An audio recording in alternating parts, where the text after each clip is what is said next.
Hi everyone, Spider-Man 1991 here on Dark Avenger Inc. Plus, where today I'm doing an in-depth review of Superior Spider-Man, issue number 5.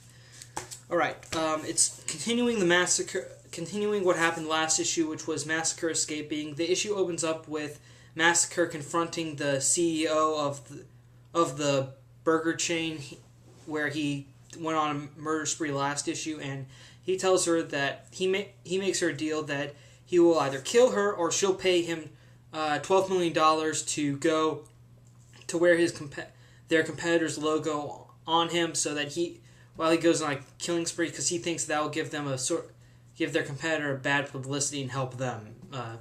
So it's kind of like a weird, very strange ad campaign that Massacre has going on. And that's where the scene ends. Then we cut to Horizon Labs with Uatu Jackson helping Spider-Man out by giving him the facial recognition software that was also used by Captain Watanabe back when she was the second Wraith, and Spider-Man uploads the software to his mask and also to the Spider Bots.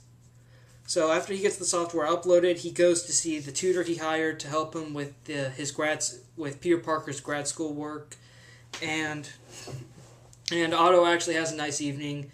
Then, and also this just confirms the theory. Otto just letting the Spider Bots do all the work for him, because after he leaves, one of the Spider Bots picks up on finds where Massacre is, and then on his way to go stop him, Otto also uses radio waves to track down another group of hostages that Massacre kept just in case of a backup, because his main attack didn't go well. So Spider-Man frees the hostages, then he goes and fights Massacre, and on his way there, he's trying to sneak up quietly on Massacre, but then Peter, who we all know is a ghost, somehow subconsciously controls Otto to pull a child out of the way that's in the line of gunfire between Massacre and some police. So he pulls the child out, which gives away his position. He fights Massacre, but then Otto is able to disarm Massacre. Then he takes and you can tell right away this is going to be very out of character for Spider-Man, but not really for Otto Octavius, because he takes the gun. First, he shoots Massacre in the shoulder, and then he holds the gun up to his head. And right when the gun's held up to Massacre's head, he starts to feel fear for the first time, because Massacre, his deal is that he was in a car accident. The right side of his brain was his left side of the brain was completely destroyed, causing him to feel no emotion, no enthalpy toward enthalpy. Okay, I'm gonna have to try to cut that out. But anyways, he can't feel any regret for hurting anyone. But now he starts to suddenly feel fear, and he feels other emotions, and for the first time in years, and he's a little happy about it. And of course, when this happens, Peter says to Otto, "Okay, Otto, put the gun down. You don't have to kill him. He can be redeemed. He can be saved." But Otto doesn't listen. He says, "No, once a killer, always a killer." And he shoots Massacre in the head. Yeah. And right after the incident, we have a lot of people who are saying that Spider-Man did the right thing. J. Jonah Jameson saying Spider-Man did a good job. He ended Massacre for good. And right when all these news programs are being watched by the CEO Massacre made a deal with earlier in the issue, but then suddenly you see a bunch of Spider Bots coming into her apartment, and then we have Spider-Man on the screen, and he says, "I know about the deal you made. You can't do that." And he says that now he's getting her because he knows that she broke the law and stuff, and says that. And this is one of my favorite quotes that I think Otto says. He declares that his power and his responsibility is to judge everyone in the city. And that's where the issue ends.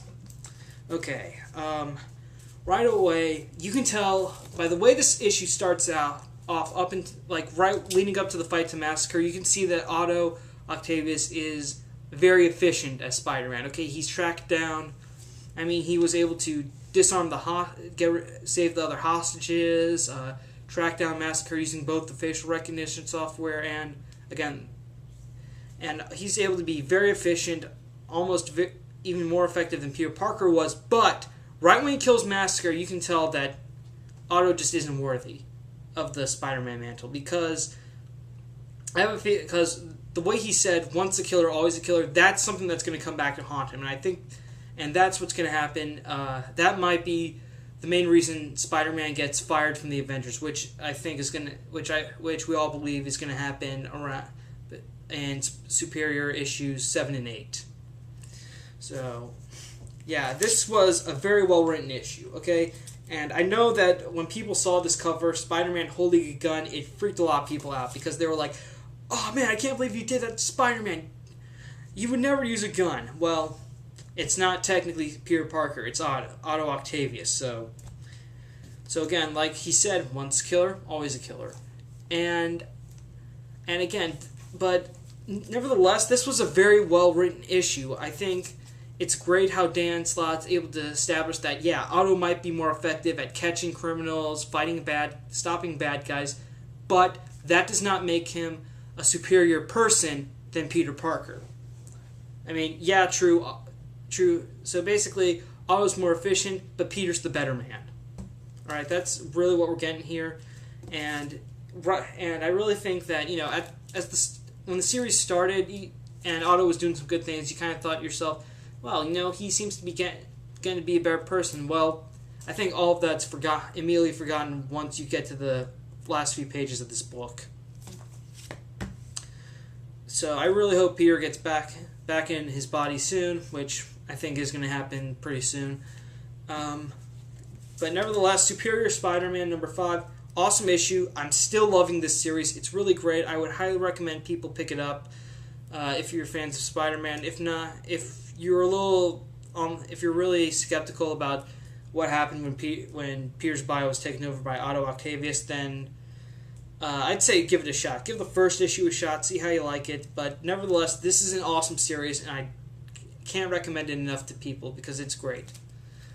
Okay, that's it for me. Thank you for watching. Thank you for subscribing to Dark Avenger Inc. Plus, Spider-Man 1991, saying see you later.